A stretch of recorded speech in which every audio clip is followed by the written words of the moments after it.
Hmm. Hello and welcome to this Beyond Shakespeare recording session. We're continuing our first look at Thomas Nashe's The Terrors of the Night, which is not, contrary to our normal practice, it's not a play script. It's more a sort of long, rambling, written down monologue. Is it stand up? Is it learned exposition? Um, is it just some dude getting drunk and you shall be the judge.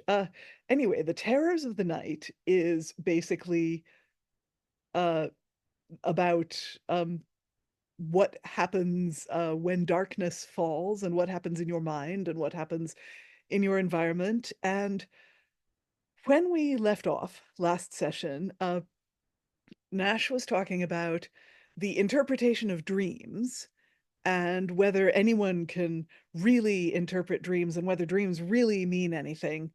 And he went off on a long tangent, as he does, about conjurers who set themselves up as dream readers. And he's now in the middle of, we're going to start in the middle of um, a long exposition about how you become a conjurer, which is basically get a little education, get some good props, start up outside London, where the country folk are more credulous, um, uh, talk a good game, go from alehouse to alehouse, um, then get in with local noblemen still outside London. You just get in with the local noblemen and get their endorsement, then uh, pretend to be a great traveler, and then pretend to know secret remedies. But this is basically just advanced our narrative figure to the point of being a medical charlatan.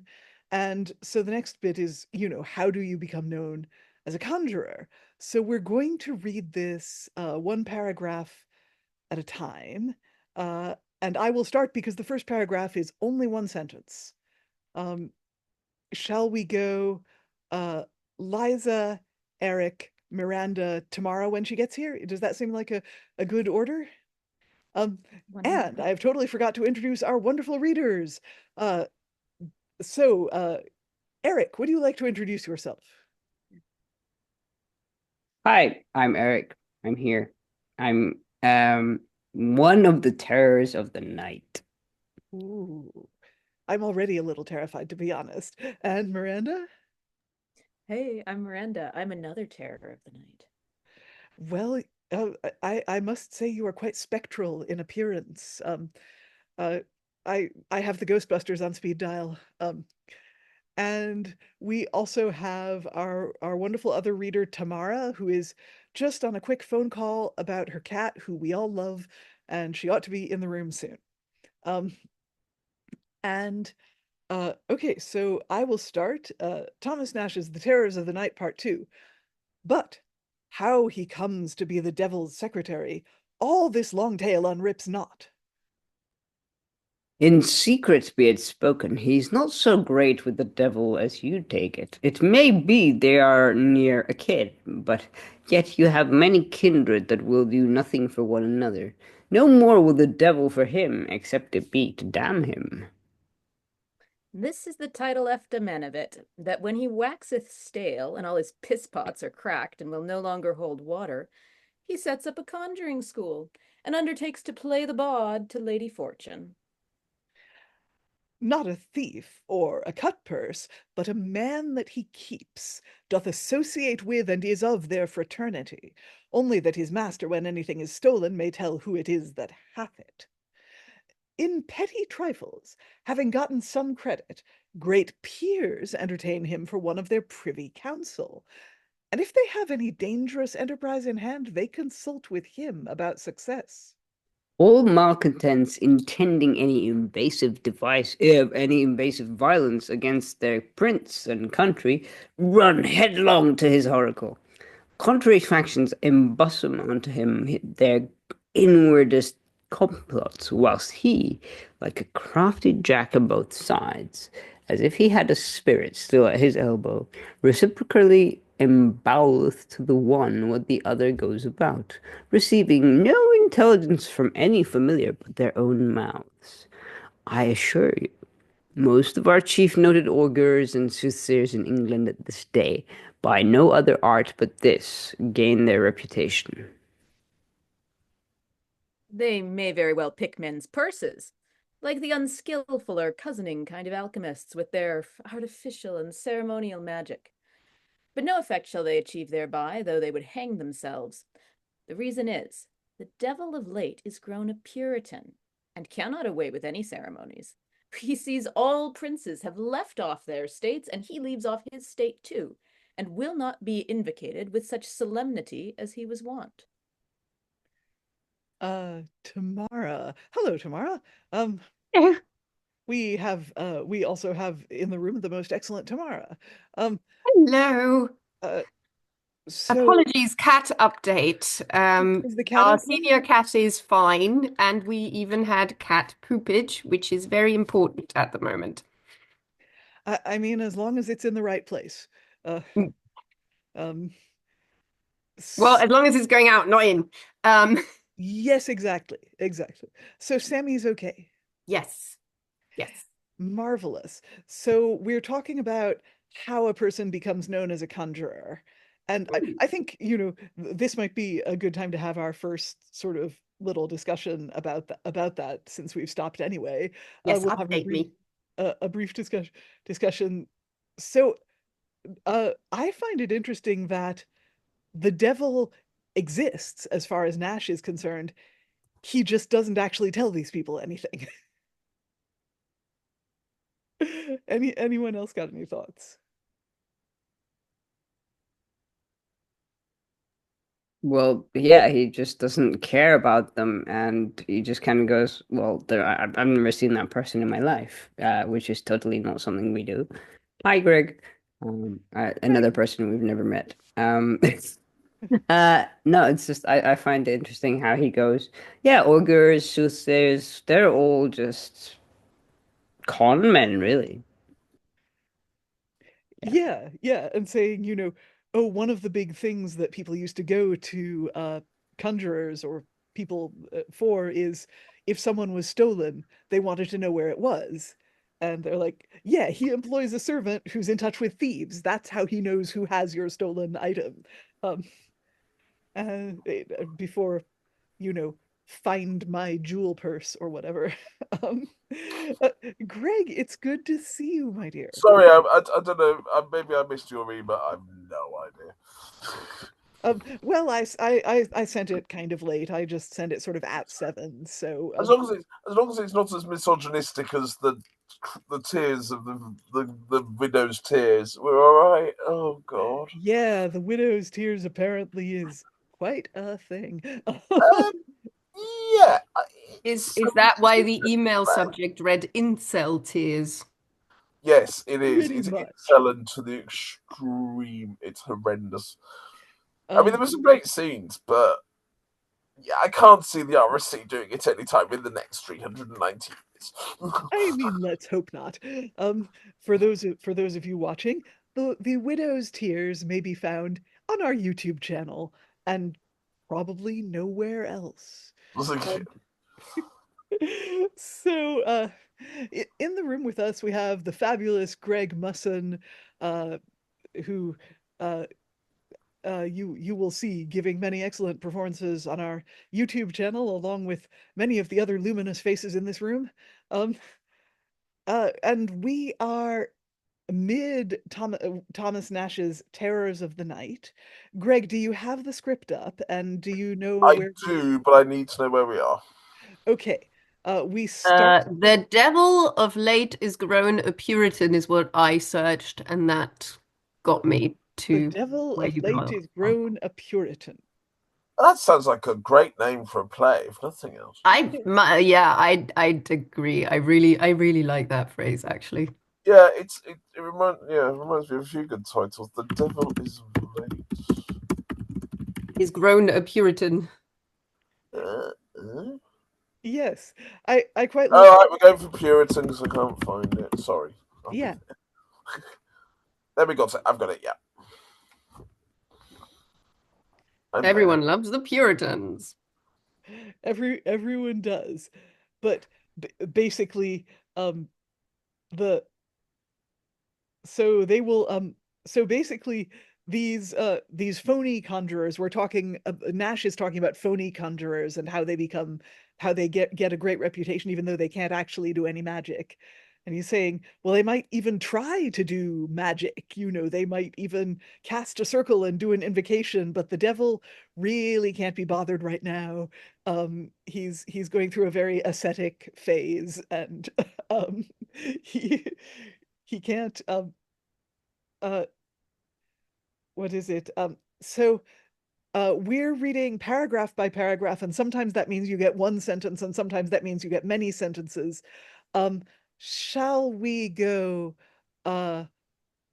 me, Greg, no, me, Eric, Miranda, Tamara, Greg, back to me, back to Eric, etc. Does that sound good? Does everyone know who you follow? No. Tamara, I think, but I may have just got that completely wrong. No, you're right. You're following Tamara. Tamara follows Miranda. Thank you. Miranda follows Eric. Eric follows me. I follow Greg, like a bunch of elephants holding their tails in their noses. Which I'm sure Nash probably also wrote about. I mean, he seems to talk about everything else in this text. And Tamara, in fact, would you start with "The devil is of late"? No, wait. Miranda, it was. Miranda, you were reading "The devil is of late grown a Puritan," right? Okay, so can you do that bit again? Yes. Okay, wait. Yes. They may very well pick men's purses, like the unskillful or cozening kind of alchemists, with their artificial and ceremonial magic. But no effect shall they achieve thereby, though they would hang themselves. The reason is, the devil of late is grown a Puritan, and cannot away with any ceremonies. He sees all princes have left off their states, and he leaves off his state too, and will not be invocated with such solemnity as he was wont. Private and disguised, he passeth to and fro, and is in 1,000 places in an hour. Fair word. Sorry. Yes. I thought that was a bit short, but yes, go ahead. Fine, no. Fair words cannot any longer beguile him, for not a cue of courtesy will he do any man, except to be upon a flat bill of sale, and so he chaffers with wizards and witches every hour. Now the world is almost at an end. He hath left form, and is all for matter, and like an embroiderer or a tailor, he maketh haste of work against a good time, which is the day of judgment. Therefore you goodmen exorcisers, his old acquaintance, must pardon him, though as heretofore he stay not to dwell upon compliments. In Diebus Illis, when Corinius and Gogmagog were little boys, I will not gainsay, but he was wont to jest and sport with country people, and play the good fellow amongst kitchen wenches, sitting in an evening by the fireside making of possets, and come a-wooing to them in the likeness of a cooper or a curmudgeonly purchaser. And sometimes he would dress himself like a barber, and wash and shave all those that lay in such a chamber.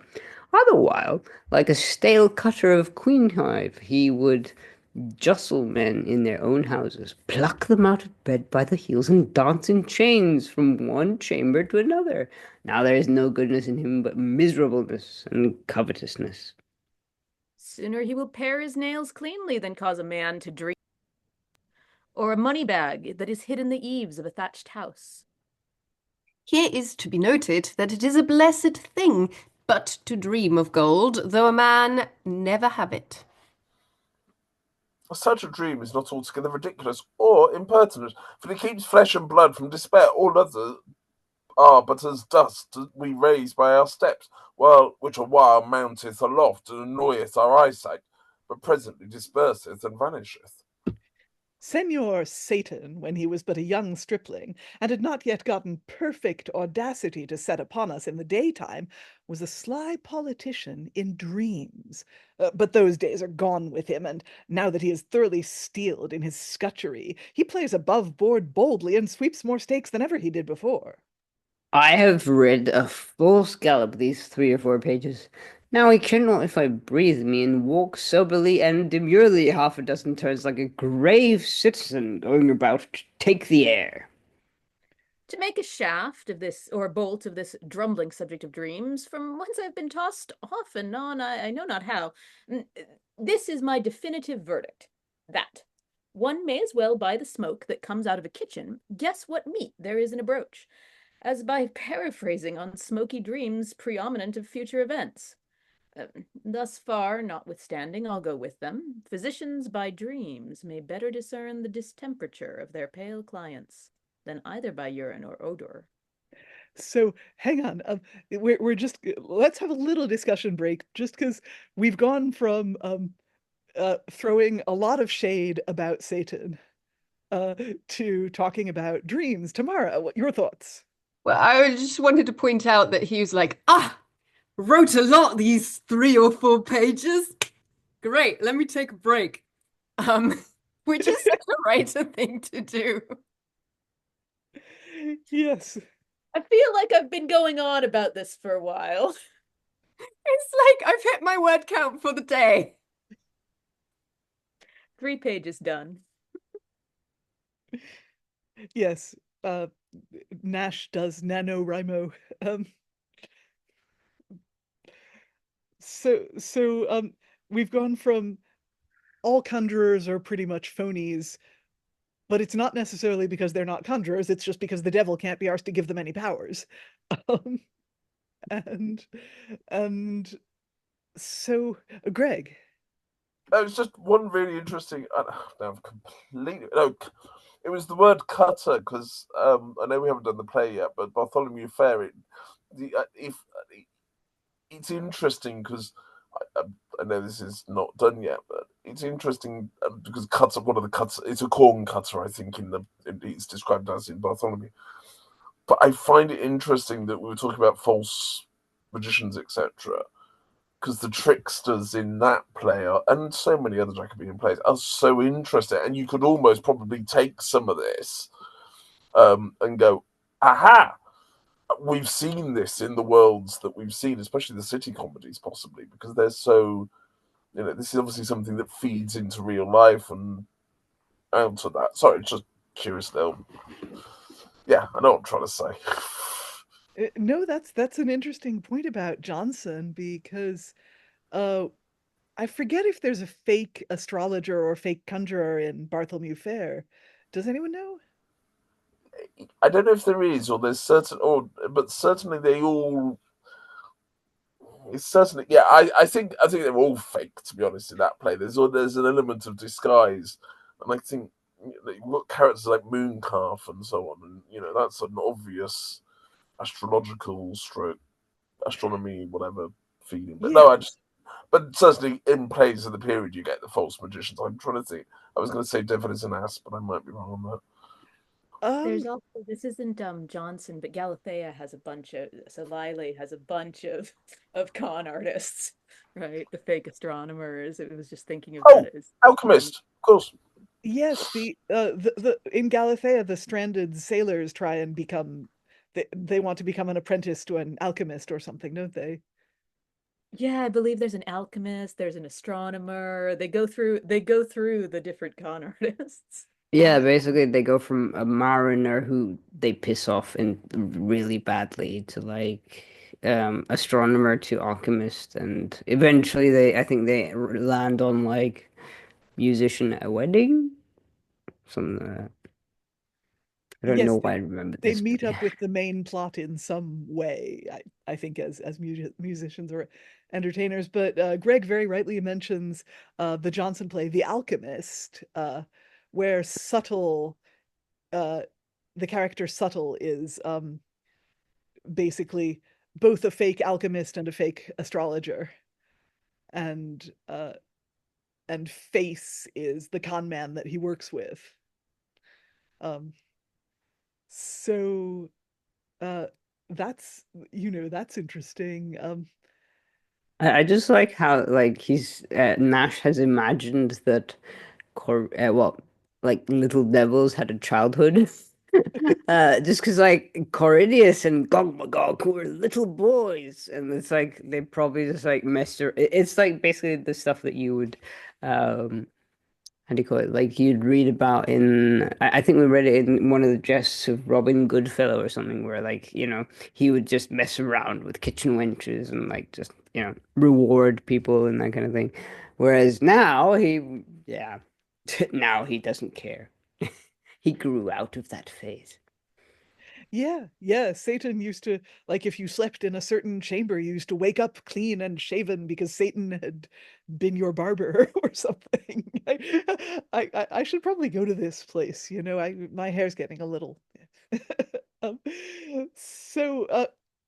Anyway, he's talking about dreams, and he's been very down on the subject of dream interpretation and the people that offer to do it. But in the last paragraph, ably read by Miranda, he says, physicians by dreams may better discern the distemperature of their pale clients. So dreams tell us what's going on with a person. They may not necessarily tell the future or where the gold you hid in their house is, but they tell you what's going on with you, possibly. Tamara, would you care to read on? Well, if my microphone was working, there we go. Oh no, I scrolled back up. Hang on, where are we? It's okay. Urine and odor, right. Yes. He that is inclining to a burning fever shall dream of frays, lightning, and thunder, of skirmishing with the devil, and 100 such like. He that is spiced with the gout or the dropsy frequently dreameth of fetters and manacles, and being put on the bilbows, that his legs are turned to marble or adamant, and his feet like the giants that scaled heaven, kept under with Mount Ossa and Pelion, and erstwhile that they are fast locked in quagmires. I've heard aged mumping beldams, as they sat warming their knees over a coal scratch, over the argument very curiously, and they would bid young folks beware on what day they pared their nails, tell what luck everyone should have by the day of the week he was born on, show how many years a man should live by the number of wrinkles on his forehead, and stand descanting not a little of the difference in fortune when they are turned upward and when they are bent downward. Him that had a wart on his chin, they would confidently ascertain he should have no need of any of his kin.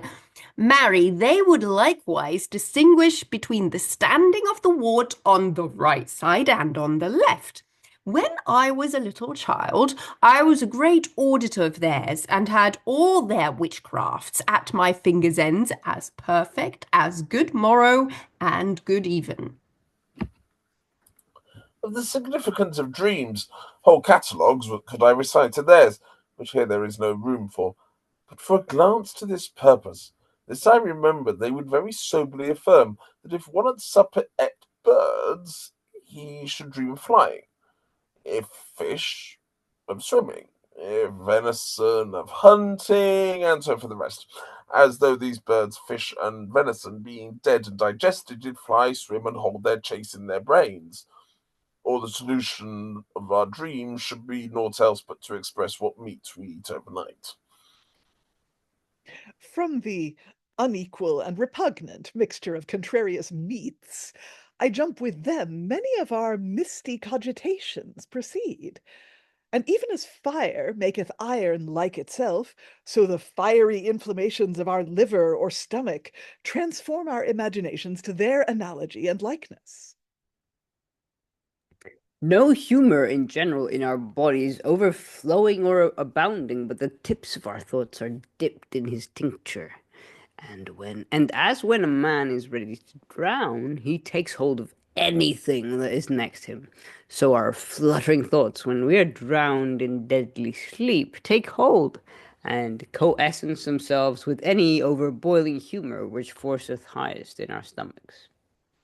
What heed, then, is there to be had of dreams, that are no more but the confused, giddy action of our brains, made drunk with the inundation of humors? Just such like impostures as is this art of exposition of dreams are the arts of physiognomy and palmistry, wherein who beareth most palm and praise is the pauper-blessed fool and crepundio. Lives there any such slow, ice-brained, beef-witted gull who by the rivelled bark or outward rind of a tree will take upon him to forespeak how long it shall stand, what mischances of worms, caterpillars, boughs breaking, frost bitings, cattles rubbing against it shall have? As absurd as it by the external branch seems, or furrowed wrinkles in a man's face or hand, in particular or general to conjecture and foredoom of his fate. Sorry, I should have warmed up more. That's right. According to everyone's labour or exercise, the palm of the hand is writhen and depleted, and every day alters as he alters his employments or pastimes. Wherefore, well may we collect that he which hath a hand so brawny and interlined useth such and such toils or recreations. But for the mind disposition, we can no more look into through it than we can into a looking glass through the wooden case thereof. So also our faces, which sundry times with surfeits, grief, study, or intemperance are most deformedly whelked and crumpled, there is no more to be gathered by their sharp embossed joiners' antic work, or ragged overhangings, or pitfalls, but that they have been laid up in sloven's press, and with miscarriage and misgovernment are so fretted and galled. My own experience is but small, yet thus much I can say by his warrant eyes, that those fatal brands of physiognomy which condemn men for fools and for idiots, and on the other side for treacherous circumventors and false brothers, have in 100 men I know been verified in the contrary. So Socrates, the wisest man of Greece, was censured by a wrinkle wizard for the lumpishest blockhead that ever went on two legs, whom, though the philosopher in pity vouchsafed with a nice distinction of art and nature to raise and recover, when he was utterly confounded with hiss and laughter, yet sure his insolent simplicity might lawfully have sued his patent of exemption, for he was a forlorn creature both in discretion and witcraft. Will you have the sum of all? Some subtle humorist, to feed fantastic heads with innovations and novelties, first invented this trifling, childish gloss upon dreams and physiognomy, wherein he strove only to boast himself of a pregnant, probable conceit beyond philosophy or truth. Ooh, interesting. Let's hold for a moment and just talk about what we've just learned. Clearly has. I mean, he talks about beldams by the fire telling your fortune by your face, and whether your forehead wrinkles point up or point down or something. So, like, has anyone ever experienced that in real life, like in these days?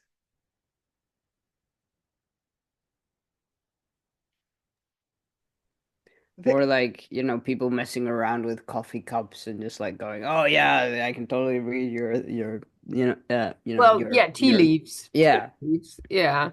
I thought earlier when he was talking about the week in which you're born, that it's like, don't show him horoscopes. Yes. It's sort of, Monday's child is fair of face, Tuesday's child is full of grace. Sunday, what's the Sunday? Because I remember that my dad was born on a Sunday, and everybody always says, "Oh, that makes him lucky." Yes, the child that's born on a Sabbath day is anyone know? I don't. Bonny and blithe and good and gay. There you go. So, Greg, I saw a hand up. I was going back. Interesting. We were discussing this the other week. I believe somebody read Charles III's, our current monarchs, who God knows who it'll be by the time we get this out on properly. But anyway, don't speak treason. Well, no, this is what I was about to say. Somebody created some sort of reading, whatever you want to call it, that said he would die next year.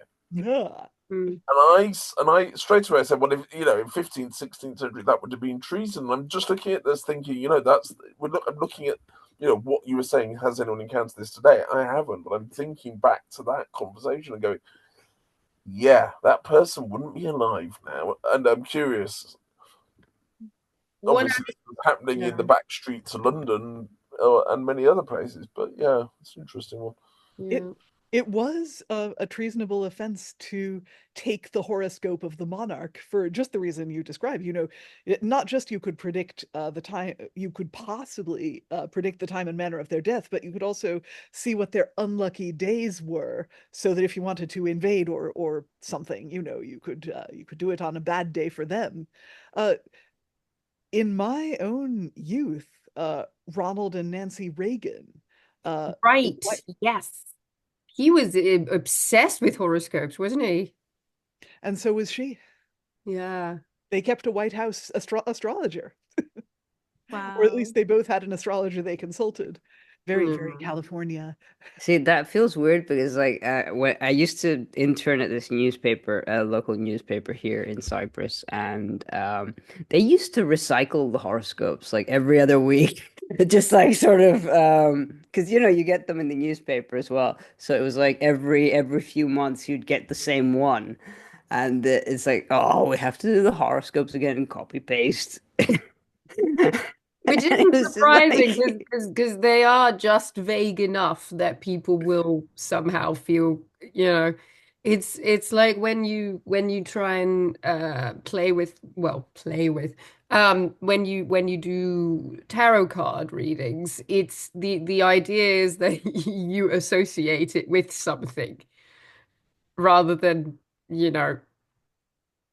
this is the day you die. What I find interesting though is this idea that he has, which is quite modern, about, how your wrinkles and your warts don't tell you much about your fortune, which, back in those days, it would have been all about, the way you look, the beauty on the outside reflects the beauty on the inside. So that is quite modern.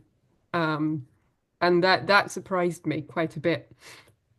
What I found interesting was the bit about the food. It's like if you eat X, you will dream of that. If you eat that, you will dream of that. But then, we kind of have that, at least, I mean, based on folkloric knowledge here, where, if you eat cheese and things that are very heavy, you're going to have nightmares at night. Yeah, I remember something about, don't eat that, it'll give you nightmares. I can't remember what it is now. But that's to do with the humors, right? I assume. I've heard it said about cheese, but I've also heard it said about nutmeg that nutmeg is just mildly hallucinogenic enough to give you dreams if you eat a lot of it. But I can't remember ever having. I mean, have you tried? I don't know if it was a TV show or something, but somebody tried to overdose on nutmeg in a TV show that I saw recently. It was like a crime series or something. Wow. Because apparently it can be toxic if you ingest too much of it, but barely anyone does because why would you? Well, and also it has a very strong flavor, so you only really need a little of it to season something. Yeah. And if you use too much, it just tastes weird. So, yeah. But they did use a lot of nutmeg. Of course, when Nashe was writing, it was it was one of the spices you used to flavor your wine or your sack. Cinnamon and ginger, nutmeg and cloves, and they gave me this jolly red nose. And of course, if you were red in the face, it meant you were sanguine. You had a lot of blood, and you might be lustful. You could be energetic. And if you were yellow in the face, you were choleric, because that was yellow bile. But rather than alcoholism, probably both. Or jaundice. Because if you're yellow in the face, your liver's given up on you. this is the thing, because they thought yellow bile, it came from your gallbladder anyway. They called it gall as well. So if your gallbladder is acting up, one of the things it can do is make your liver act up as well, and you get jaundice. So Fun times. In Germany, there's a saying, Gift und Galle spucken. So you're spitting poison and gall. Ooh. When you're really angry, then I mean that makes sense because you'd say you're like he's. Yeah, that makes sense. Yeah, it makes sense to my Greek-speaking brain, but we've got a lot of languages in the room, which I'm happy about. So that's interesting. It's like he's sort of going into, I don't know, what Nashe sort of seems to be going into what is known about what your body says about you, or how your body's state can be communicated to your brain in dreams. Yeah. what I find hilarious is the bit about like the paring the nails, like beware on what day they pair. No, because like I actually met someone who was like, "Don't cut your nails at night," and I'm like, "Why? Is that a thing?" Yeah. There's also something about the moon phases, so you're not meant to cut your hair when it's a waning or waxing moon. I don't remember, but there are things that many people believe, that Yeah, you but should like, you shouldn't clip your nails when there's a certain moon phase, and don't cut your hair, don't wash your hair, don't wash your laundry between the new year and a certain day. It's just lots of folklore. Yeah, but the paring the nails one was like, I was like, is that because like if you cut them in the dark, you lose a finger? Is that what's going on? That would actually make sense, you see. But Yeah. No, it was basically like if you cut them, you're unlucky if you cut them at night, something like that. yes, because you will hurt yourself. But we have lamps now. Anyway, yeah. But yeah, but back in those days, it would be like an itty bitty candle. Well, and also you might be a bit the worse for drink when you came home late at night. You're like, I'll cut my nails. What a great idea! And maybe you do it. I guess. Anyway, let's move on. So, Tamara, was it you who last read I did the sum of it all, yes. Yes. Okay, so that was you, Tamara, and now it is Greg? Yes. Let but any man. Let but any man who is most conversant in the superstition of dreams reckon me one that hath happened just, and I'll set down 100 out of histories that have perished to foolery. Carry on and do that next one too, if you would, Greg. To come to late days, Louis XI dreamt that he swam in blood on the top of the Alps, which one Father Robert, a holy hermit of his time, interpreted to be present death in his next wars against Italy. There he lived and prospered in all his enterprises a long while after. So, Charles V, sailing to the siege of Tunis, dreamt that the city met him on the sea like an argosy, and overwhelmed his whole navy, when by Cornelius Agrippa, the great conjurer, who went along with him, it was expounded to be the overthrow of that famous expedition. And thereupon Agrippa offered the emperor, if it pleased him, to blow up the city by art magic in the air before his eyes, without any further jeopardy of war or besieging. The emperor utterly refused it, and said since it was God's wars against an infidel, he would never borrow aid of the devil. Some have memorized that Agrippa, seeing his counsel in that case rejected, and that the emperor, notwithstanding his unfortunate presage, was prosperous and successful, within a few days after died frantic and desperate. Alfonso, king of Naples in like case, before the rumor of the French kings coming into Italy, had a vision in the night presented unto him of Aeneas, ghost having Turnus in chase, and Juno Pronuba coming betwixt them and parting them, whereby he guessed that by marriage their jarring kingdoms should be united. But far otherwise it fell out, For the French king came indeed, and he was driven thereby into such a melancholy ecstasy that he thought the very fowls of the air would snatch his crown from him. And no bough or arbor that overshadowed him but enclosed him, and took him prisoner. And that not so much but the stones of the street sought to justle him out of his throne. These examples I allege to prove there is no certainty in dreams, but that they are but according to our devisings and meditations in the daytime. I confess the saints and martyrs of the primitive church had infallible dreams for running their ends, as Polycarpus and other, but those especially proceeded from heaven, and not from any vaporous draggy parts of our blood or our brains. For this cause the Turks banish learning from amongst them, because it is every day setting men together by the ears, moving strange contentions and alterations, and making his professors faint-hearted and effeminate. Much more requisite were it that out of our civil Christian commonwealths we severely banish and exterminate those fabulous commentaries on toyish fantasies, which fear benumb and effeminate the hearts of the stoutest, cause a man without any ground to be jealous of his own friends and his kinfolks, and withdraw him from the search and insight into more excellent things, to stand all his life sifting and winnowing dry rubbish chaff, whose best bottom quintessence proves in the end but sandy gravel and cockle. Molestations and cares enough, the ordinary course of our life tithes of his own accord unto us, though we seek not a knot in a bulrush, or stuff not our night pillows with thistles to increase our disturbance.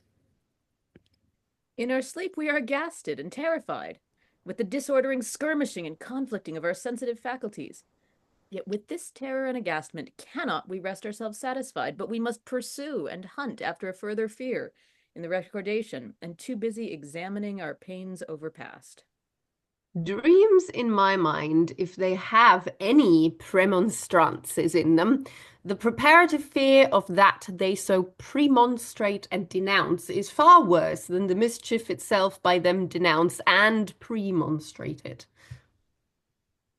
So, oh wait, Greg, that's you. So there is no long sickness, but is worse than death. For death is but a blow and away. Their sickness is like a chancery suit, which hangs 2 or 3 years ere it can come to a judgment. Oh, a consumption is worse than a capias ad legatum. To nothing can I compare it better than to a reprieve after a man is condemned, or to a boy with his hose about his heels ready to be whipped, to whom his master stands preaching a long time all law and no gospel, ere he proceed to execution. Or rather it is as a man should be roasted to death and melt away little by little, whilst physicians like cooks stand stuffing him out with herbs and basting him with this oil and that syrup.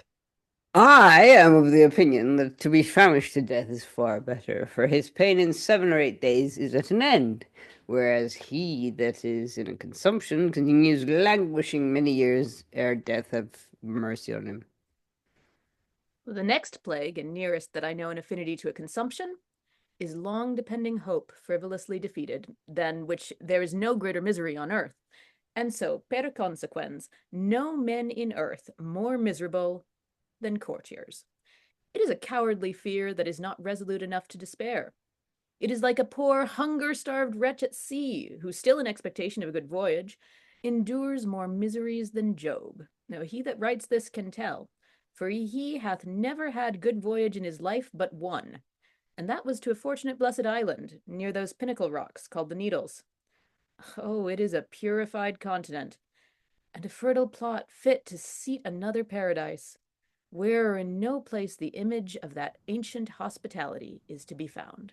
Okay, so before we embark on travelers' tales, let's talk a bit about what we've just been talking about, that he's getting very psychological here, and also a bit racist in places. So and he talks about, effeminate equals bad.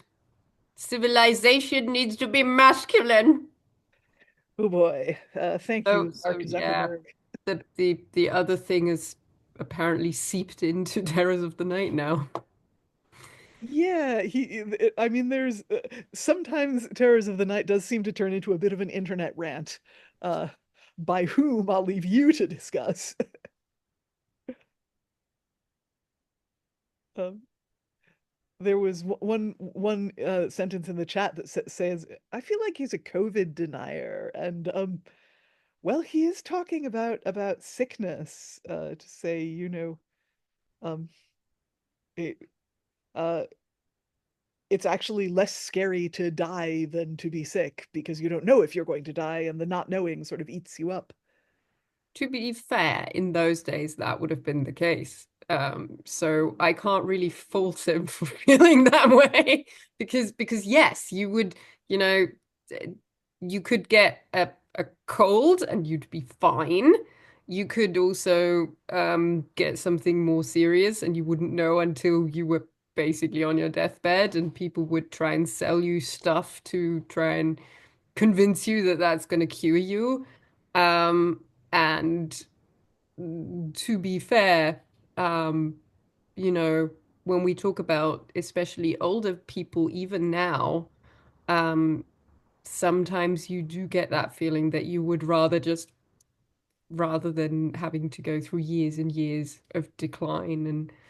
And so I, I like the joke about the COVID denial, but I also think that, the world he lived in, it makes sense to be like, I'd rather starve than catch a sickness that I don't, that I have to suffer through for don't know how long, and I don't even know if I'll come out of it alive. Yeah, Greg, then Miranda. I was just going to say, I think it was in my paragraph, the bit about the interminable law court case. It reminded me, and I cannot think of the book, but it reminded me of the Dickens, where they've been in the court for years. Oh, Jaundice versus Jaundice. Yes. Is it Bleak House? Yes, that's it. But straight away, that's all I could think of was that case, because that's the famous one, isn't it? But you can imagine that. That's a very easy metaphor for people, I think, because I'm sure court cases lasted a lot longer than a lot of time. Yes, and Miranda?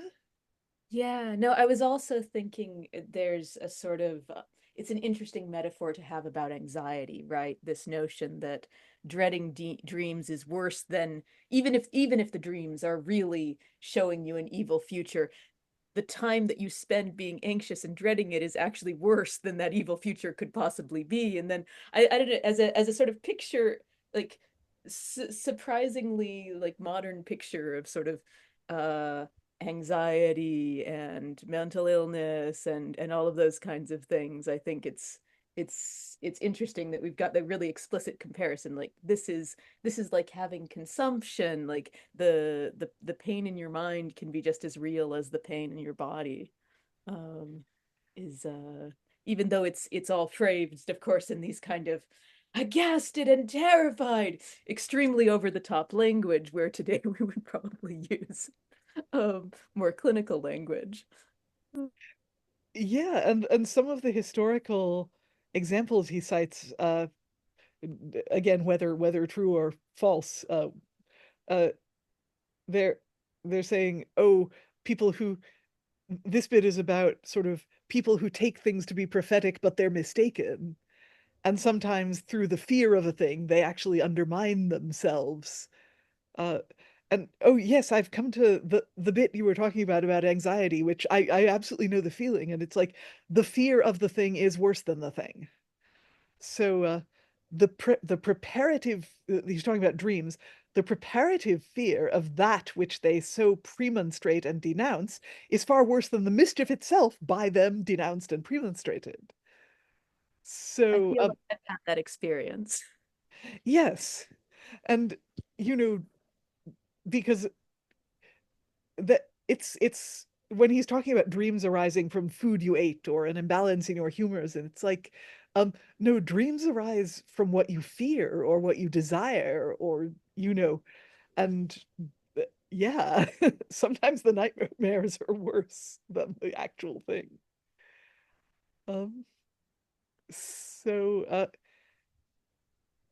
and then he talks about, well, the only thing, the nearest thing I know, in oh, Tamara, yeah, you get nightmares when you get too warm. Yeah, I wasn't going to add that to the discussion, but I threw it in the chat because this is something that I have noticed that quite reliably I will have bad dreams when I get too warm in bed. I can't explain to you why, but that's when I will have bad dreams. No idea why. That's absolutely fair. It's that, it can be even something as small as that. So Nash says, so the nearest thing he knows to being in a consumption, to being in a that is a long wasting illness, it was uh, is a long depending hope frivolously defeated. So he talks about, and then he links it to travel, and then he's like, oh, but I went to a really nice island once. Like, look, I went on a lovely holiday not in this accent, but Well, it was kind of like I've never had a good holiday in my life, except the one time, which I am now going to tell you about. Yes. So, Tamara, if you could take, it was Miranda who last read, right? So, Tamara, if you could take the next 2 paragraphs, because one of them is short, and that will give you a bit more. While I live, I will praise it and extol it for the true magnificence and continued honourable bounty that I saw there. Far unworthy am I to spend the least breath of commendation in the extolling so delightful and pleasant a tempe, or once to consecrate my ink with the excellent mention of the thrice noble and illustrious chieftain under whom it is flourishingly governed. Oh dear.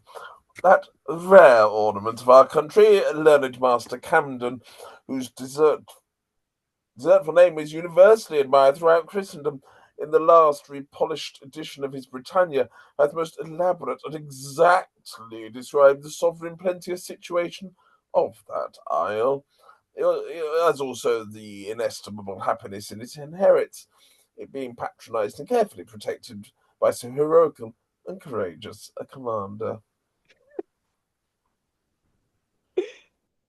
Men that have never tasted that full spring of his liberality, wherewith in my most forsaken extremities right graciously he hath deigned to revive and refresh me, may rashly at first sight implead me of flattery, and not esteem these my fervent terms as the necessary repayment of due debt, but words idly begotten with good looks, and in an overjoyed humour of vain hope, slipped from me by chance.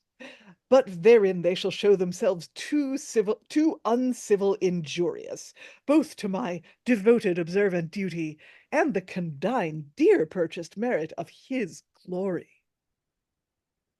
Too base a ground is this whereon to embroider the rich story of his eternal renown.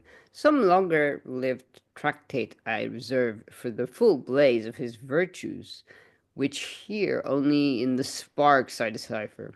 Many embers of encumbrances have I at this time, which forbid the bright flame of my zeal to mount aloft as it would. Perforce I must break from it, since other turbulent cares sit now at the stern of my invention. Thus I conclude with this transmedley parenthesis, that whatsoever minutes intermission I have of calm content,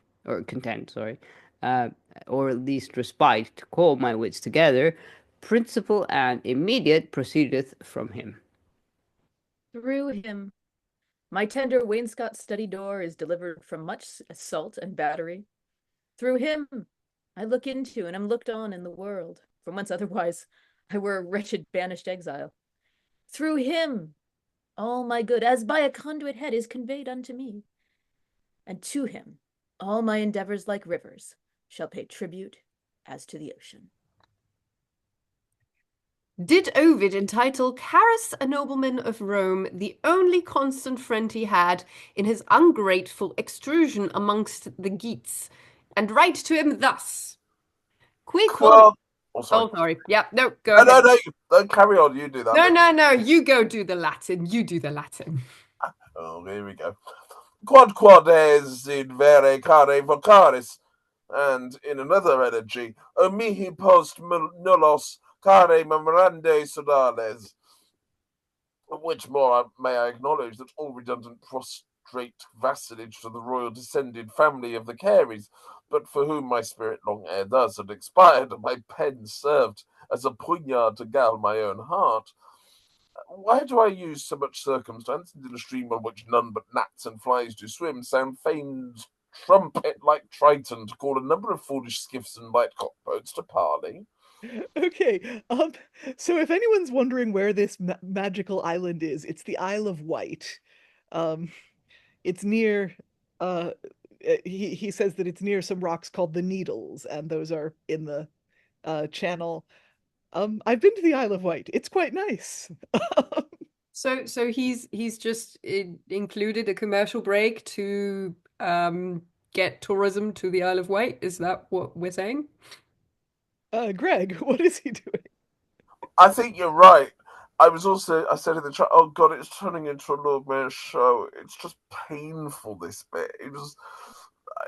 The rest, for some reason, the rest didn't remind me of a Lord Mayor show, but once we got into this section we've just done, it just so much reminded me of that awful, over-the-top, oh darling, aren't you wonderful? And of course, the Isle of Wight hadn't got Victoria by this point, a few centuries off her, so, they needed a bit of tourism just to get people over, I'm assuming. But, yeah, no, this is painful, this bit. And basically and now a message from our sponsor. Literally, I think, because if you scroll up to the top, make sure you find your place before you do that. But if you scroll up to the top, you will find that that he dedicates this whole book to Elizabeth Carey, who's the daughter of that family.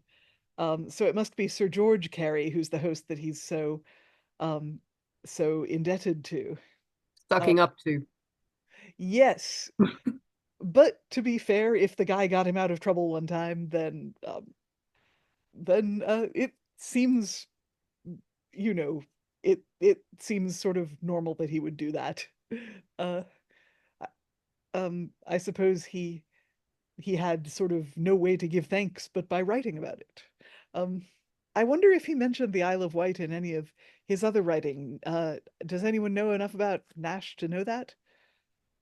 I don't know, but I did I believe he sprung Nashe from jail and took him to the Isle of Wight, which that would make me also very grateful. If you came from jail to an island, it's like the best island in the world.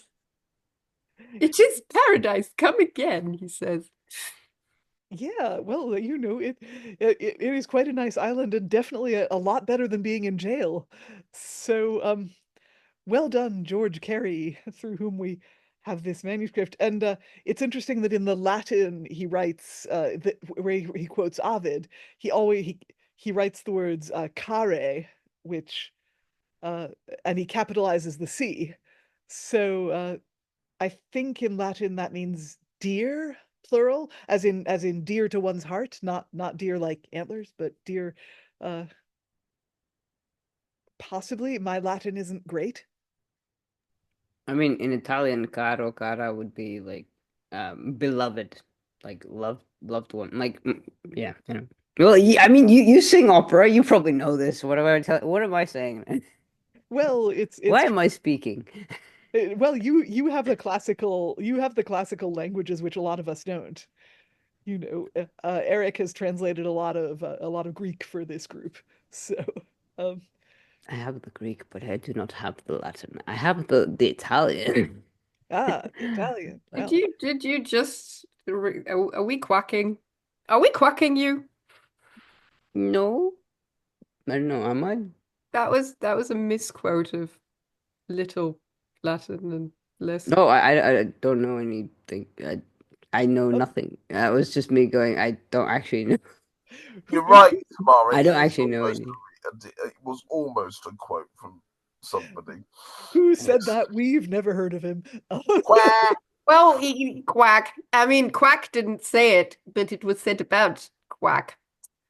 By Ben Jonson, I believe. I believe. I think so. Was it Jonson? I have no idea, but Jonson certainly had a lot of invective for everyone. So if he said something nice about you, you should definitely memorialize it in some way. Nice guy. We really like Sir George Carey, and the Isle of Wight is the best place ever, basically. I was there for a pirate historical event. It was a lot of fun. We got to fire black powder weapons, and we made oatmeal over a campfire, and it tasted pretty smoky. You had to put a lot of sugar in it, or honey, or whatever you like in your oatmeal. But did you go pillaging and looting? That's the question. I have to quickly fact check us. It was Robert Greene. Robert Greene, yes, he of the Groatsworth of Wit. Excellent. Did Greene have anything nice to say about anyone, really? I mean, even I'm his own sure words. he had nice things to say about himself. Yeah. Not low on the self-esteem, our Robert Greene.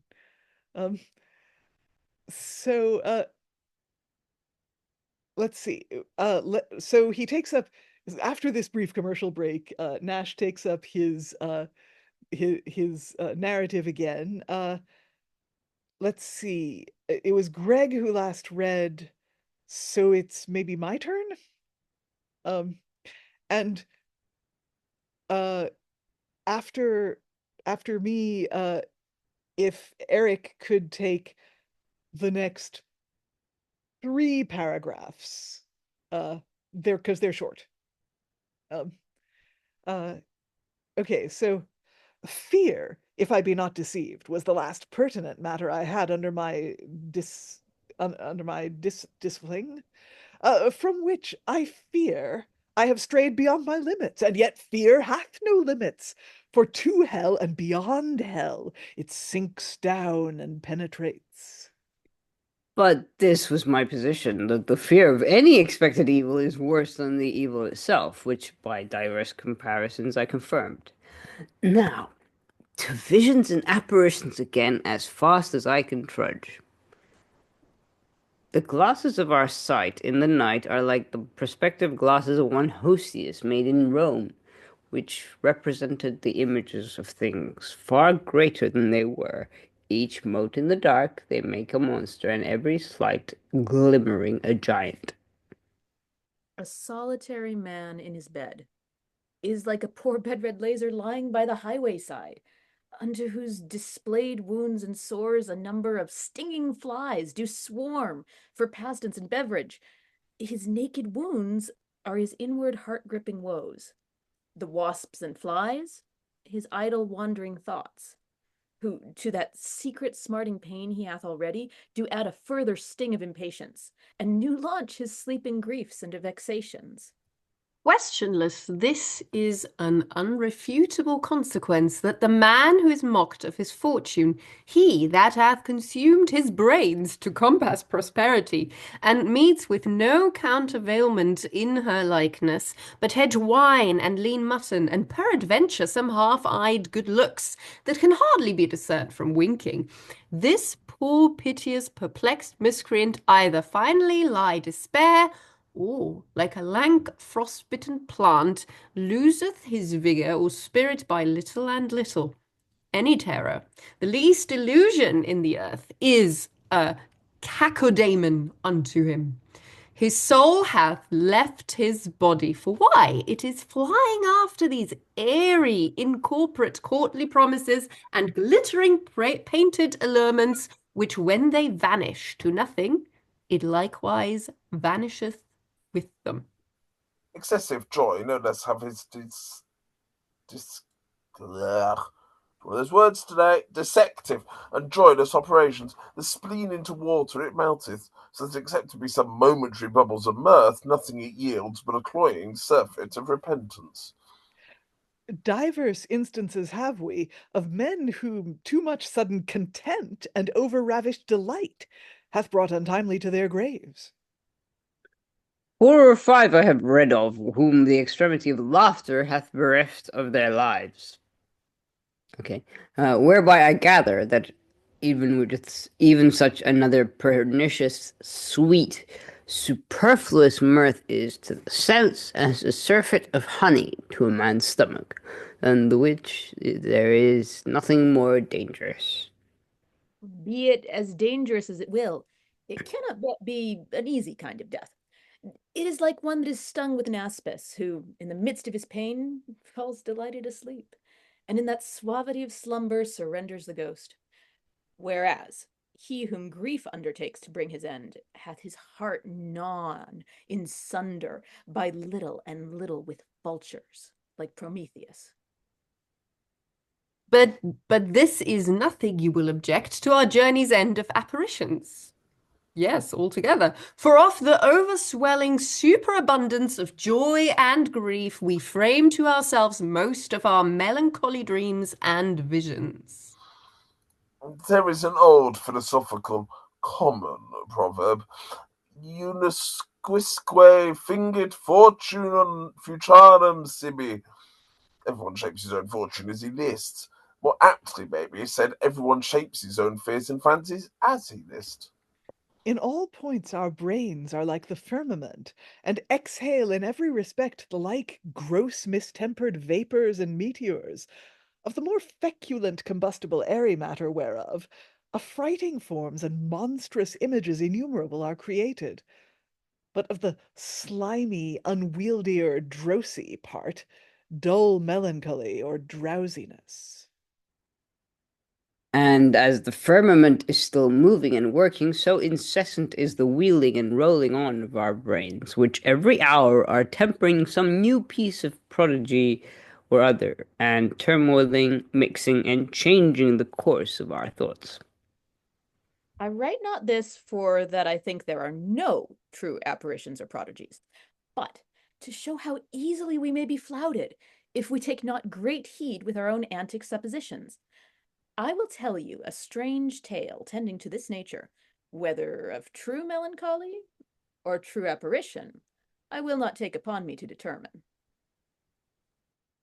It was my chance in February last to be in the country some 60 miles off from London, where a gentleman of good worship and credit, falling sick the very second day of his lying down, he pretended to have miraculous waking visions, which before I enter to describe, thus much I will inform ye, by the way, that at the reporting of them he was in perfect memory, nor had sickness yet so tyrannized over him to make his tongue grow idle. A wise, grave, sensible man he was, ever reputed, and so approved himself in all his actions in his lifetime. This which I deliver, with many preparative protestations, to a great man of this land he confidently avouched. Believe it or condemn it, as you shall see cause, for I leave it to be censured indifferently. The first day of his temperature, he visibly saw, as affirmed, all his chamber hung with silken nets and silver hooks. The devil, as it should seem, coming thither a-fishing, whereupon every paternoster, while he looked whether in the net should be entangled, or with the hooks ensnared. With the nets he feared to be strangled or smothered, and with the hooks to have his throat scratched out, and his flesh rent and mangled. At length he knew not how they suddenly vanished, and the whole chamber was cleared.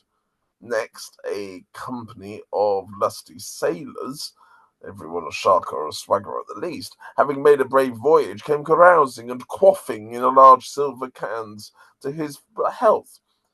Fellows they were that had big pot mouths to cry, "Port a helm, St. George!" and knew as well as the best what belongs to hailing a bowling's yard and falling on the starboard buttock.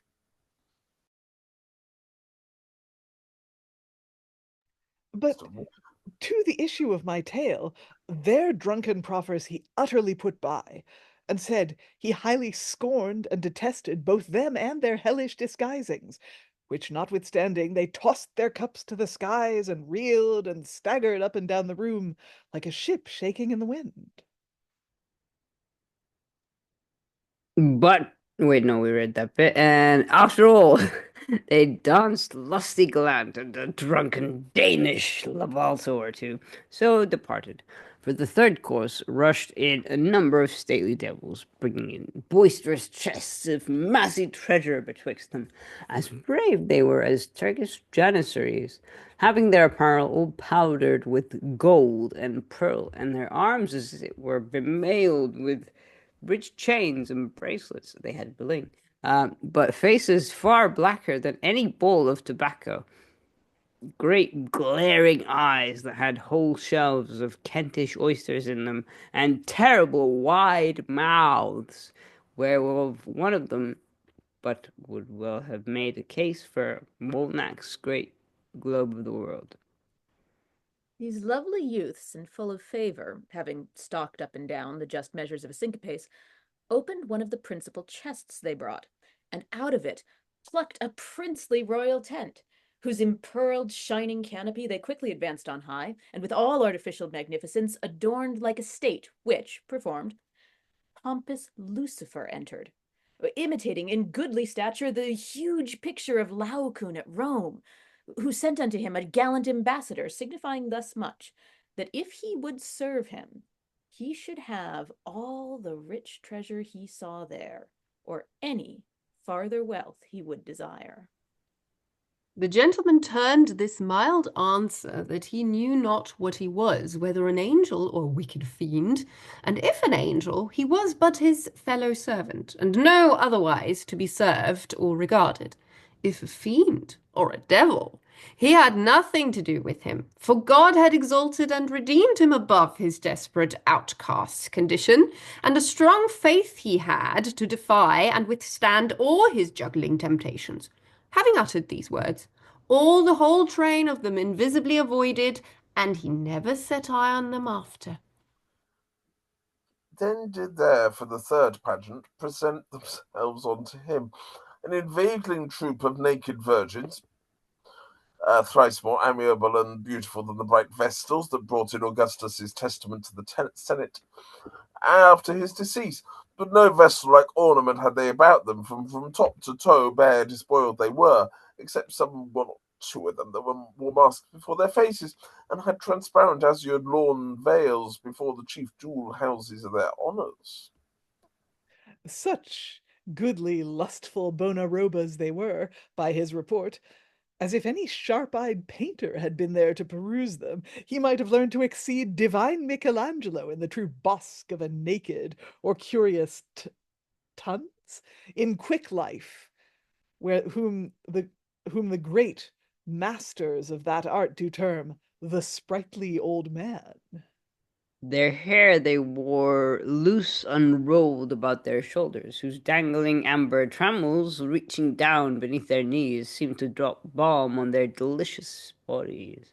And ever as they moved to and fro with their light windy wavings, wantonly to correct their exquisite mistresses.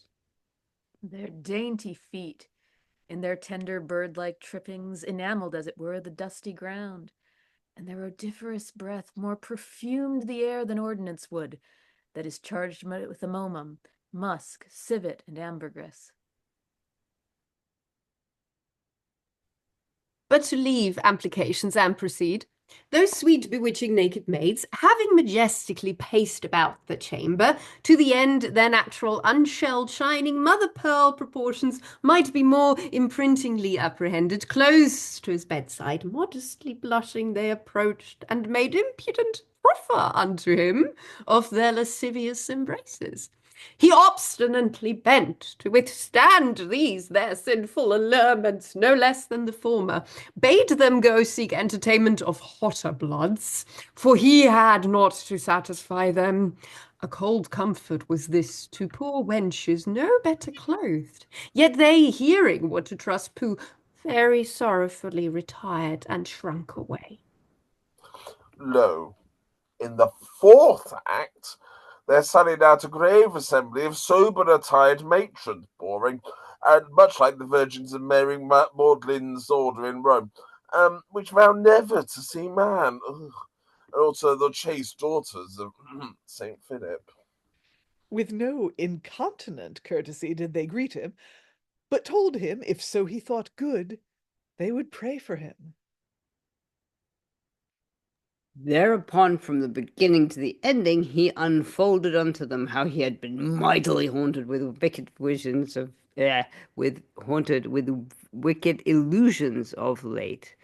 But nevertheless, if he could be persuaded that they were angels or saints, their invocations could not hurt him. Yea, he would add his desire to their requests to make their prayers more penetrably enforcing. Without further parley, upon their knees they fell most devoutly, and for half an hour never ceased extensively to intercessionate God for his speedy recovery. Rising up again on the right hand of his bed, there appeared a clear light, and with that he might perceive a naked, slender foot offering to steal betwixt the sheets into him. Titiano. At which instant entered a messenger from a knight of great honour thereabouts, who sent him a most precious extract, quintessence to drink, which no sooner he tasted, but he thought he saw all the forenamed interluders at once, hand over head leap, plunge, and drown themselves in puddles and ditches hard by, and he felt perfect ease. But long it lasted not with him, for within 4 hours after, having not fully settled his estate in order, he grew to trifling dotage, and raving died within 2 days following. Oh my God, what just happened? I mean, Greg. It's just like, I know they sold those the books of porn at this point. I mean, there's certainly in Italy. I'm trying to think. I've seen them, and you just think, oh my! And it just feels like one of Johnson's masks or the Lord Mayor shows, but the 18 plus really raunchy version of it. You can imagine people sitting. You can imagine men sitting in dark ale houses, maybe, or in the John at home, reading this and rather enjoying themselves, because there's some rather interesting visions. And I've got to say, I've pitied this poor guy, and I pity the landlord, because he must have had to replace the floor a few times after doing this.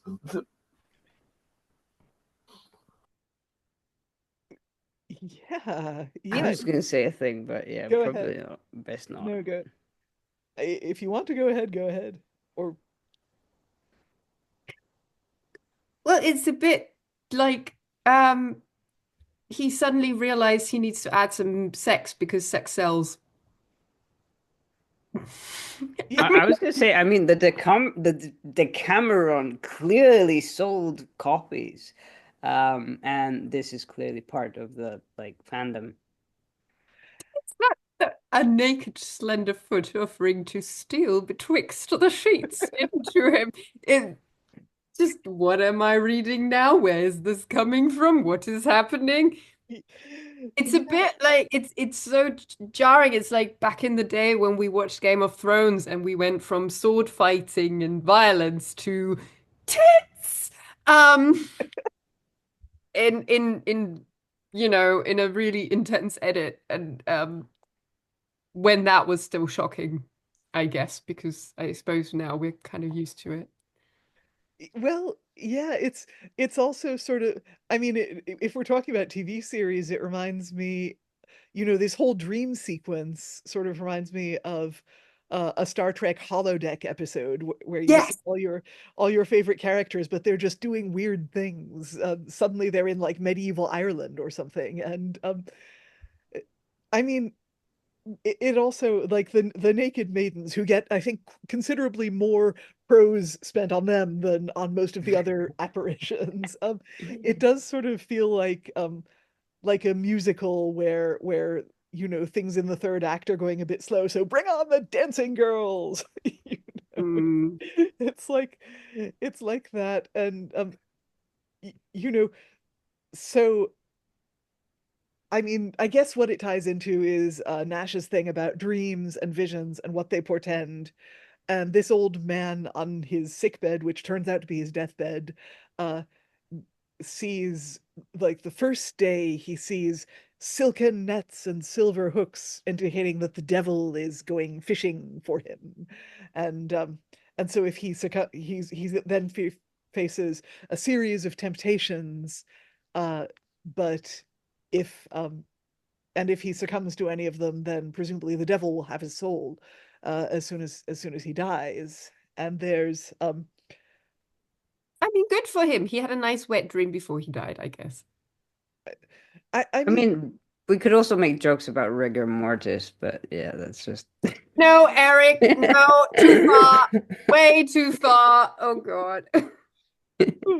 Greg just got the joke. Anyway, moving on. Yeah. Well, okay, You so had to make it gross. so All I'm going to say is, and I said it in the chat, I'm calling that there's going to be a heart in a golden cup, and a dad that sniffs his daughter's bed sheets in this in a minute. I'm sorry, but it's got to that stage where I really want to put it. I'm sorry for those who don't know. That's from a play which we did a couple of years ago now, which caused many people nightmares. What I remember. yeah, this was when we were in our horror movie era. It was This Tancred rings a bell. Did someone tell me about this? Tancred I and was there. Gizmunda. Tancred and Gizmunda, which you can find on our YouTube channel in both first look and second look versions. The second looks being able to read them straight through with actual performance values. I recall Eric being rather splendid as vampire. Oh, his Cupid is forever known.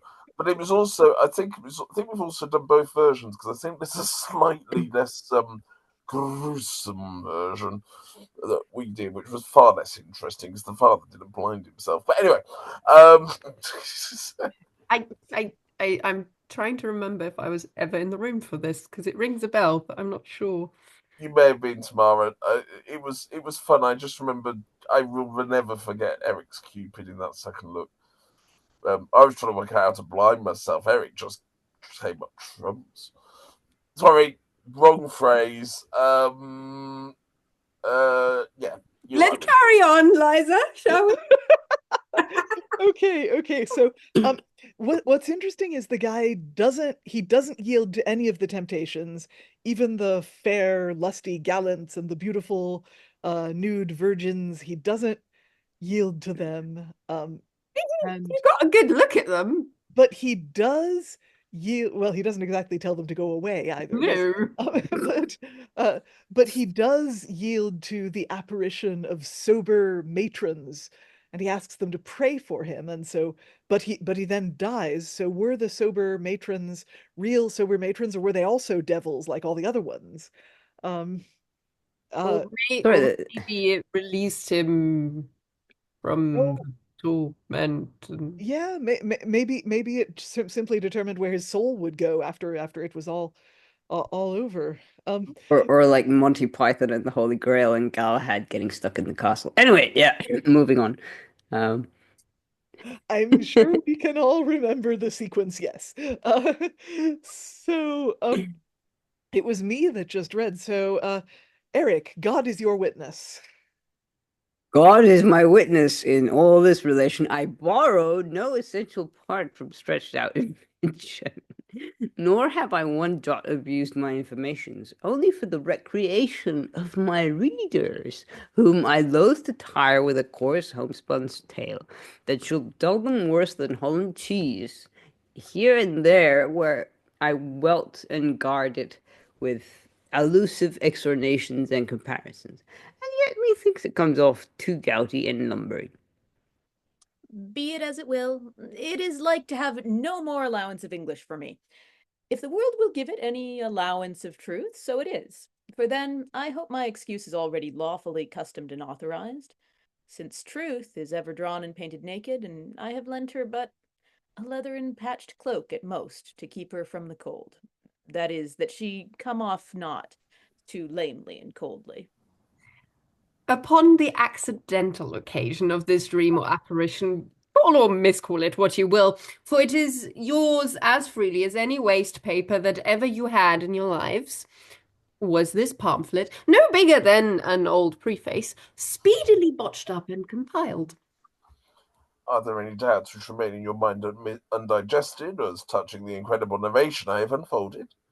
Well, doubt you not, but I am mild and tractable, and will resolve you in what I may. First, the house where this gentleman dwelt stood in a low marsh ground, almost as rotten as a climate as the Low Countries, where their misty air is as thick as mold butter, and the dew lies like frothy balm on the ground. It was noted over, and besides, to have been an unlucky house to all his predecessors, situate in a quarter not altogether exempted from witches. The abrupt falling into his sickness was suspicious, proceeding from no apparent surfeit or misdiet.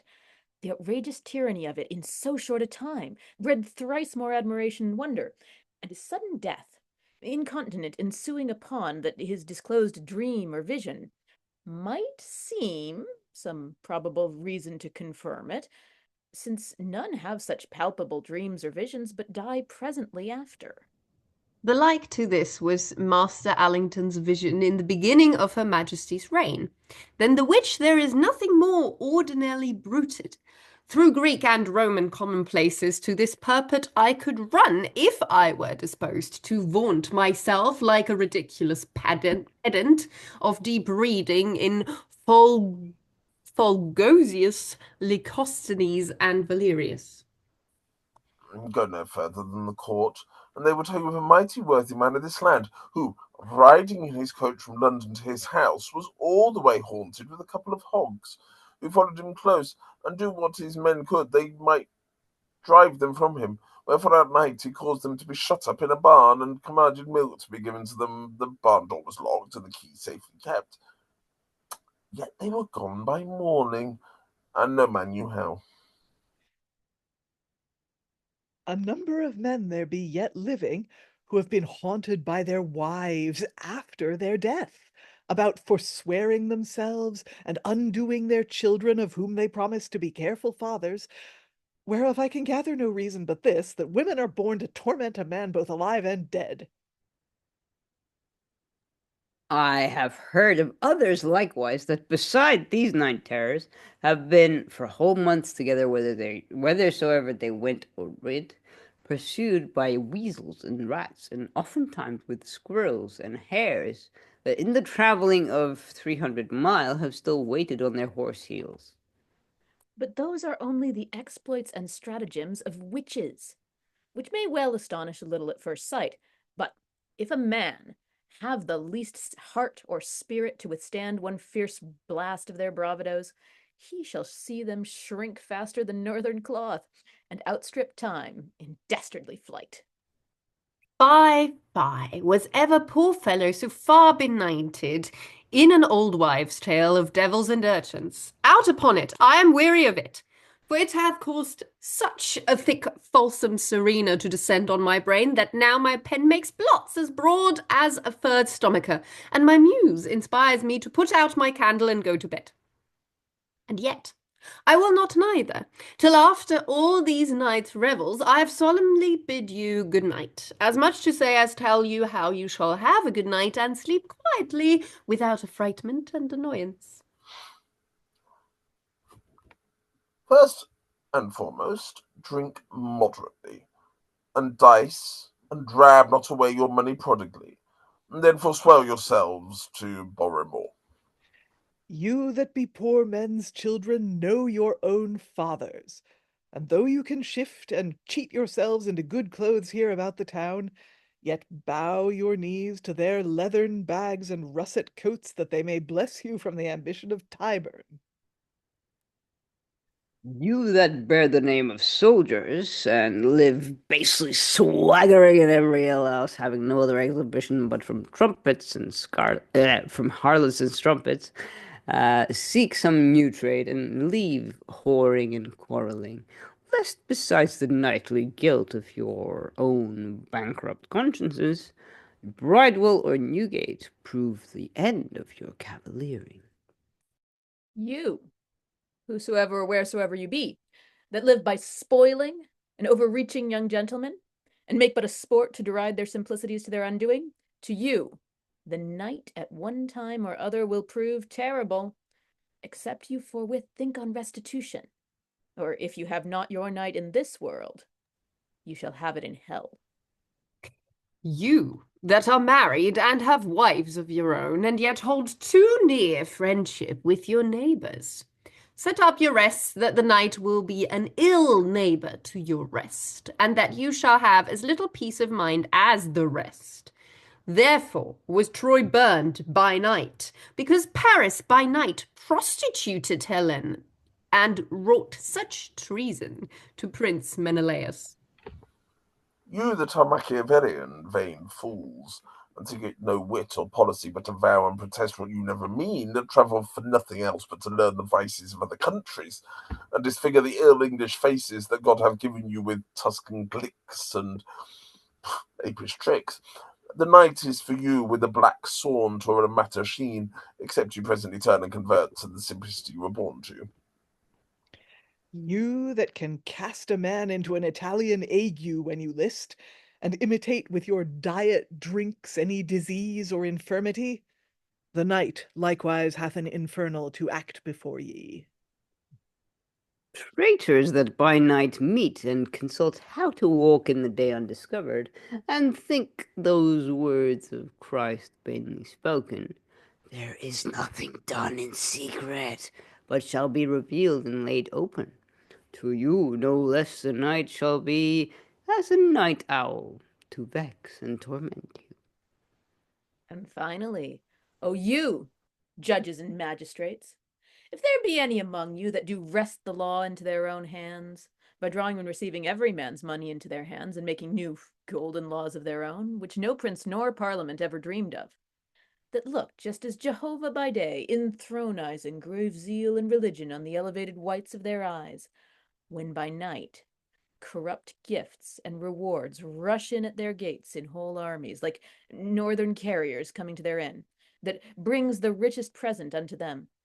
That instead of their books turn over their bribes for the deciding of causes, adjudging to him the best right that brings the richest present unto them. If any such there be, I say, as in our commonwealth, I know none, but have read of in other states, let them look to a number of unwelcome clients of their own, accusing thoughts and imaginations that will betray them in the night to every idle fear and illusion. Therefore are the terrors of the night more than of the day, because the sins of the night surmount the sins of the day. By night time came the deluge over the face of the whole earth. By night time, Judas betrayed Christ. Tarquin ravished Lucretia. When any poet would describe a horrible, tragical accident, to add the more probability and credence of it, he dismally beginneth to tell how it was dark night when it was done, and cheerful daylight had quite abandoned the firmament. Hence it is that sin, generally throughout the scripture, is called the works of darkness. For never is the devil so busy as then. And then he thinks as may well be undiscovered walk abroad as homicides and outlaws. Had we no more religion than we might derive from heathen fables, methinks those doleful choristers of the night, the scritch owl, the nightingale, and croaking frogs, might overawe us from any insolent transgression at that time. The first for her lavish blabbing of forbidden secrets, being forever ordained to be a blab of ill news and misfortune, still is crying out in our ears that we are mortal and must die. For the second puts us in mind of the end and punishment of lust and ravishment, and the third and last that we are but slime and mud, such as those watery creatures are bred of, and therefore why we should delight to add more to our slime and corruption by extraordinary surfeits and drunkenness.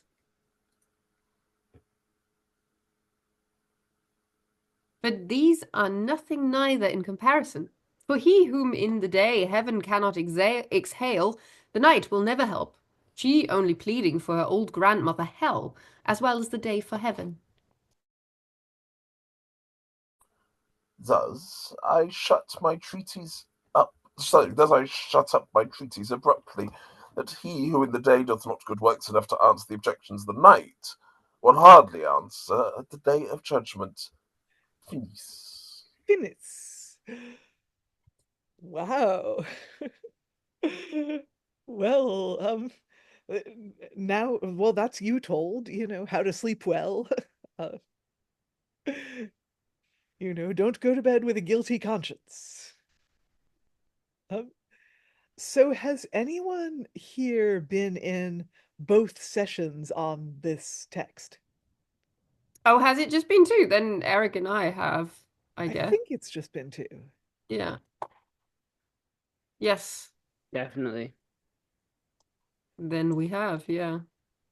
But somehow we went from Iceland to the sins of darkness. It's interesting that I felt like I must have missed something, if that's the case, because it just shows you how many tangents he goes on and how it kind of meanders in so many different places, which, I know Rob wanted to try and find a way to put this on a stage, but I feel like you'd have to take it apart first and really work out which bits are what. Yes. I mean, just today I was talking about the bit right at the beginning when we started reading, that we're in the middle of, the bit about conjurers and charlatans and how they operate, might be quite nice to read as in dialogue with Dr. Faustus or the Faust book, or the Alchemist in any case, but Faustus is being the story of someone who really does do marvelous things through the work of the devil, with whom he signs the ultimate deal. And in this one, it's, yeah, he pretends to do all sorts of tricks, but here's how he does them. And yeah, he tries to he wants to traffic with the devil, but the devil just can't be arsed.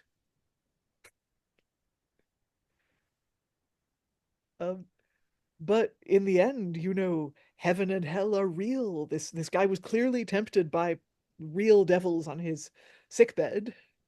Yeah, I think that's why it's so weird to me now that we've read the whole thing, because he starts off with the horrors and the terrors of the night and really paints this picture, and we had some fun like going woo, and then he kind of completely deconstructs it and talks about charlatans and how, none of this is to be believed, and people who tell you that they can tell you what your dreams mean, they just make up stuff.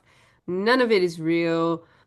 All of this is just somebody talking rubbish. Then he adds in like, go to Iceland, Iceland's nice. Go to Isle of Wight, Isle of Wight's nice. Um, and then at the very end, he's like, you better behave because otherwise you're going to go to hell. And it's like, you just told me that all of this is rubbish. So what is going on? But also, I like his last line. He who in the day doth not good works enough to answer the objections of the night will hardly answer in the day of judgment. So basically, you have to balance it out, dudes. You can't so if you're doing good stuff in the day, you can do bad stuff in the night. It's fine. Or maybe I'm just misreading it. Rather than threaten people with the torments of hell, he threatens them with nightmares if they don't go to bed with a calm mind and a clear conscience. He's clearly preaching mindfulness. Yeah, but in the 16th century. Or yeah, 17th. he's also kind of deconstructing I'm still with Liza in that it feels like an internet rant. Like it's just like some guy who turned on his Twitch stream, and he's just riffing on, Terrors of the Night. Okay, here's what I can tell you about it. And And last time in the first session, we talked about, a writer trying to hit his word count as well.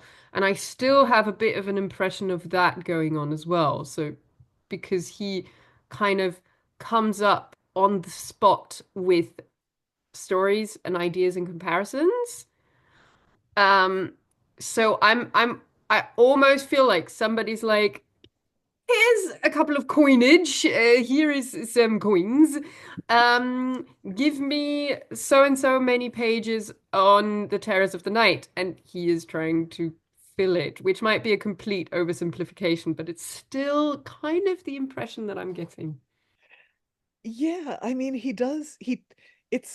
talks about the process of writing. He talks about, oh God, I've wandered off subject. Why don't I hang on? I was talking about fear. So, and you're right, there is that sense of trying to sort of hit the word count. I wonder if it's because the Careys of the Isle of Wight did him a good turn, and he's like, okay, how can I repay you? Okay, I'll write you a book. Here's my book. Stuff that you see at night, right? It's wild, isn't it? But I also love your image of Thomas Nashe as sweaty podcaster. I think that's that's potentially Definitely. very, very Rob, if you're watching this, that's how we present this, right? You're going to play Thomas Nashe in your mom's basement. Like Well, you know how they try and stream extra long to you've got these people streaming 24 hours. It's almost a bit like that. yeah. Yeah, I mean, you've got people who do this, like, for example, a friend of mine who does streaming has like a charity fundraiser thing going on sometimes, and or when they do events, they have like one or two people come on and do stuff, and it's like, yeah, clearly he got like the people in from like the Isle of Wight, and yeah, I don't know, maybe. Now, a word from our sponsors. Yeah. This video. But don't go Bye. and don't drink, kids. Yes, it's like visit the Isle of Wight. Don't forget to like and subscribe. It is a So bit like that. Like that's the 17th century equivalent of that, I guess. yeah, yeah, and he does have, as you were saying, he has some psychology in there. He has some sort of wellness about like eating various foods or avoiding various foods uh to avoid surfeiting, and like apparently a surfeit of honey is extremely dangerous. I didn't know this. But Well, I there's mean, diabetes is a thing. well, I guess yeah. You'd I have mean, to eat a lot of honey for that to happen, but yeah. I mean, honey is mostly pasteurized these days, and in his days it wasn't. So Yeah, I you could get sick from honey back in those days. And there's something is like yeah, there is something about unpasteurized honey that rings a bell for me with something. I'm gonna have to come back to you about that. yeah. Well, let me know if you think of it, because I was just reminded that like recently there was a bunch of like wellness influencers telling people to eat beef tallow or something, that it was actually healthier than I oil, and mean, they're also that going seems about very unpasteurized milk, which is kids, if you're listening, that is dangerous. Do not yes, do that. Do not drink unpasteurized raw milk. There's a reason unpasteurized why milk we boil it. unpasteurized milk can fuck you up, especially in these days of bird flu, because cows are getting bird flu. Apparently, and like in the milk, But just in general, that there is a reason why, for at this point, more than 100 years, we've started to pasteurize milk before we give it to people. yes, yes, pasteurization, good. Getting really ill from unpasteurized stuff, bad. Bad. Um, Drinking good. uh, I Well, mean, obviously I mean, alcohol. But, at this point, we don't really have to drink milk anymore because we get our calcium. Like the idea was that oh we, no, I mean alcohol, not drink, not milk. Because like yeah, he goes alcohol. first and Yeah, foremost. alcohol. I mean, Yeah. alcohol is that used to be safer than water. So True that. There you go. I mean, mind you, it was not as potent as it is now, but it's true. You could drink small beer, which was made various ways, but often it would be the second or third go round on the same lot of mash that you just made beer out of. So it's only about 2%, which your body processes quite fast, and it kills probably a lot of the bacteria that live in the water. Though maybe not all of them, and also if you do what a lot of people in these days did and drink out of pewter vessels made with lead, you're still going to get lead poisoning, which is kind of awful, but it goes some way to say, maybe that's why people are having all these visions. I mean, allegedly, didn't the Romans have a lot of problems with lead poisoning as well, because they had lead pipes, and apparently the IQ of the empire basically declined because of it. I don't know if this is true. This might just be a joke, but certainly they used lead pipes, and that wasn't particularly helpful, and might end up with horses as senators. I mean, in some ways that's an improvement. I've known some very nice horses, very, they can be bribed with apples, but honestly, that seems probably preferable. But hang on. Like, what about this bit about being pursued by rats and weasels and squirrels and hares? I mean, anyone who's traveled will know that pests exist. Well, Travel it's true, pests exist. Midges exist. Like, this is one of the things, if an animal is behaving unnaturally, it might actually be a demon that's chasing you. Like the guy, a few paragraphs up, right near the end of the text, the guy who was riding at night and he was pursued by 2 hogs, and the hogs wouldn't leave him alone, so he ordered his followers to lock them in a barn and give them some milk, and they disappeared. Have you met sure hogs? just They're had rabies. huge. Like, if animals pursue you, and they're wild animals and they usually don't come close to human, chances are it's got rabies and you shouldn't. Yes, although in Britain they don't have rabies now. I don't know whether they have had it in the past. That's a good question. Yeah. They Based talk on about this description, mad dogs, but I don't know whether they mean rabies. Rabies in Britain. I mean, it is rare and it has been eliminated. I mean, based on the description in this text, probably the humans had rabies at this point. Yeah, I mean, it says here that it has been eliminated. So I'm assuming that it used to be a thing. Yeah, I mean, certainly bats can get rabies and bats migrate, and it might have been a thing in the past. And again, rabies is extremely scary now as then. If you get bitten by a rabid animal, basically you probably die. I mean, the idea is you get your rabies shot right then. Because by the time that you have symptoms, it's too late. It's too late. So yes, rabies is terrifying, but also, a lot of folklore and a lot of certainly stories about wolves and foxes and werewolves even are linked to what we now assume were rabies cases. Yeah, that, if you get bitten by a rabid animal, you start behaving like that animal eventually. So that I can well see that. And again, that's another, we've moved to talking about our own fears and what keeps us up at night. Mainly this group. We do keep each other up at night. That is true, but I hope we are not too terrifying. Oh, no. This is mostly out of concern for each other's well-being. Although concern keeps us up at night too. Anyway, I think we should move to final thoughts. And Miranda, if you're still in the room, you're welcome to join. for final thoughts. Hello, yes, Still here! yay! Yay! And so flying fickle finger of fate lands on Eric. First of all, final thoughts, Eric, at all? Well, If last time any I think thoughts. I tuned out a bit, like towards the end, because it was getting very dark and it was kind of preachy. But then this one was kind of hilarious.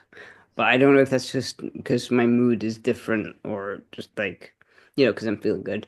Glad. Yeah, I don't know. I don't know what I would do with this text. It just feels like something that you could stick on a podcast and see what happens. Minus maybe the racist bits and the yeah. Yeah. Yeah. Yeah. Um or you could use it to frame a piece of theater, like sort of how talk about how this text interacts with like I don't know Faustus or the Changeling or something like that, which is really really out there. I mean, the Faustus is quite weird, but then you have like things like the Changeling, where yes, I will test my whether I am pregnant or have slept with someone else by drinking this. And it's like, how is that a good idea? It's the Um, magic. Did you sleep with a dude juice? yeah, yeah. Or like, I don't know, the Duchess of Malfi or something. It's like that kind of level of strange. Yeah, the playlist goes on, It's a very long list. But yeah, it just kind of, I don't know. It would be interesting to sort of see how they interact with other texts, I think.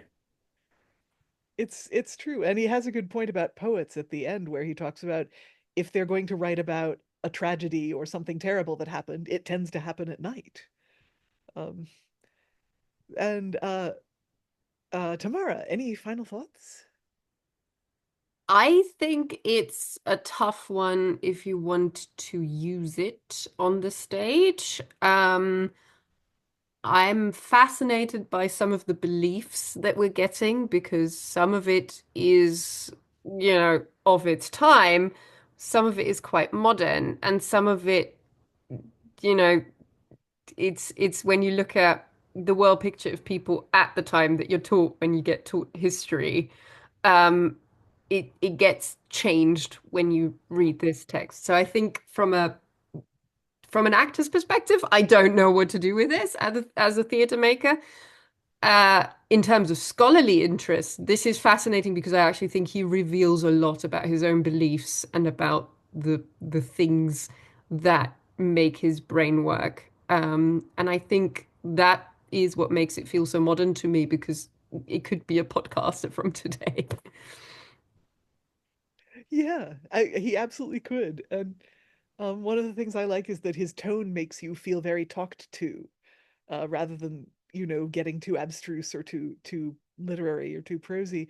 Anyway, Miranda, any final thoughts? Yeah, I mean, so I wasn't at the reading for the first half, but that podcaster analogy, or you guys were talking earlier about the YouTube, a sort of like a YouTuber interrupting for word from our sponsors, and I do feel like there's something interesting here about like both that kind of that the purpose is to take up time, I mean, to sort of continue riffing on this one subject rather than be consistent, because that's the other thing that I find so interesting about it is that he'll often be saying, oh, don't do this, but by the way, I have a story that's extensive that's all about don't take visions too seriously or thinking about the future, but in case you were, here's an extensive story about doing exactly that there's a way in which he's kind of both simultaneously sensationalizing and then with the other hand saying, oh, don't sensationalize too much,